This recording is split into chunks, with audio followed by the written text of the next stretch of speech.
Hello guys, സത്യത്തിലേക്ക് സ്വാഗതം. അപ്പോൾ ഇന്നൊരു ഫിലിം കാണാൻ പോവുകയാണ്. നമ്മുടെ മോഹൻലാലിൻ്റെ ഇപ്പോഴായിട്ട് ഇറങ്ങിയ തുടരും എന്ന് പറഞ്ഞ ഫിലിം. ഇതിൻ്റെ ഒരുപാട് നല്ല കമൻസൊക്കെ കണ്ടിട്ട്, റിവ്യൂ ഒക്കെ കണ്ടിട്ട് ഞാൻ കാണണമെന്ന് വിചാരിച്ച ഫിലിമാണ്. കാരണം എമ്പുരാന് ഞാൻ ഫസ്റ്റ് ഷോ പോയി കണ്ട ആളാണ്. സോ അതിനുശേഷം എന്താണ് മോഹൻലാലിൻ്റെ തിരിച്ച് വരവ് എന്നൊക്കെ പറഞ്ഞപ്പോഴത്തേക്കും ഒരുപാട് ആഗ്രഹമായിരുന്നു. അങ്ങനെ ഇത് പോയി കണ്ടപ്പോൾ ഫിലിമിനെ കുറിച്ച് എനിക്കൊന്നും പറയില്ല ഗൈസ്. നിങ്ങൾ കാണാത്തവർ പോയിട്ട് തിയേറ്ററിൽ പോയിട്ട് എക്സ്പീരിയൻസ് ചെയ്യാൻ മാത്രമേ ഞാൻ പറയുള്ളൂ. കാരണം അതിമനോഹരമായിരുന്ന ഒരു ഫിലിമായിരുന്നു.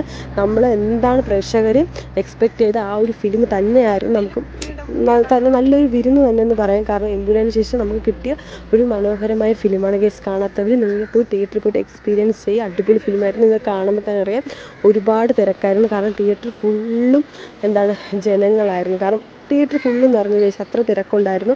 അതുകൊണ്ട് തന്നെ 11:30-ക്കായിരുന്നു ഷോ. പക്ഷേ ഷോ തുടങ്ങിയപ്പോഴത്തേക്കും 12 മണിയായി. കാരണം ഇത്രയും ആൾക്കാരുള്ളതുകൊണ്ട് അവർ പയ്യായിരുന്നു തിയേറ്ററിൽ കയറ്റി വിട്ടത്. സോ നമ്മൾ ഫുഡെല്ലാം നമ്മളെന്താണ് കഴിക്കാൻ വേണ്ടിയിട്ട് പോപ്കോണും ജ്യൂസും കോഫിയെല്ലാം വാങ്ങിച്ചിട്ടായിരുന്നു കയറിയത്.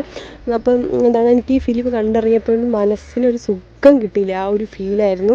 നമ്മൾ പണ്ട് മോഹൻലാലിൻ്റെ ഫിലിം കാണില്ലേ, ദൃശ്യം, അങ്ങനെ ആ ഒരു ഫീല് തന്നെയായിരുന്നു ഈ ഫിലിം എനിക്ക് തന്നത്. സോ ഞാൻ വീണ്ടും പറയുന്നത്, പോയിട്ട് ഇപ്പോഴും കാണാത്തവരുണ്ട് പോയി തിയേറ്ററിൽ പോയി ടിക്കറ്റ് ബുക്ക് ചെയ്ത് പോയി കാണും. നിങ്ങൾ ഒരിക്കലും വിഷമിക്കേണ്ടി വരത്തില്ല. കാരണം മനോഹരമായ ഫിലിമായിരുന്നു. പിന്നെ നമ്മൾ ഫിലിമൊക്കെ കഴിഞ്ഞപ്പോഴത്തേക്കും ആ ഒരു സമയമായി. നമ്മൾ 2-3 മണിയാവാറെ. അപ്പം 3:30 ആയപ്പോഴത്തേക്കാണ് നമ്മൾ വീട്ടിലെത്തിയത്. അപ്പോൾ ഇന്ന് ഇത്രയുള്ള guys. Thank you for watching my video. Bye bye.